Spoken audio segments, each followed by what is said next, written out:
நாமக்கல் மாவட்டம் பேளுக்குறிச்சி காட்டுக்கோட்டாய் பக்கத்துல கிணத்துல பாம்பு ஒண்ணு விழுந்து கிடக்கணும். அந்த கிணத்தை சுத்தி இருக்கிற 10 வீடுகளுக்கும் அந்த கிணற்று நீர் தான் குடிநீரணும்.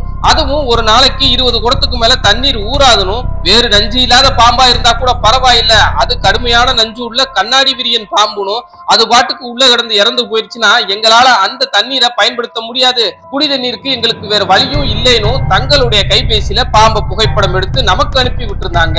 உடனே எங்களுடைய ராசிபுரம் மீட்பு குழு கிளம்பி போனாங்க. அங்க போய் பார்த்தா கிணறு எப்படியும் 110 அடிக்கு குறையாம தாங்க இருக்கும். நல்ல பழங்கால கிணறு. கிணத்துக்குள்ள ஏறி இறங்க வசதியா சிறு சிறு பள்ளங்கள் இருந்துச்சுங்க.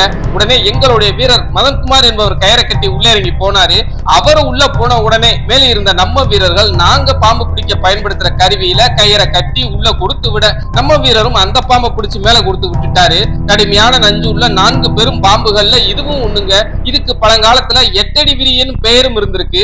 அதுக்கு அர்த்தம் என்னன்னு பாத்தீங்கன்னா, இந்த பாம்பு கடிச்சு 8 அடி எடுத்து வைக்கிறதுக்குள்ள கடிப்பட்டவங்க இறந்து போயிருவாங்க அப்படிங்கறதாங்க.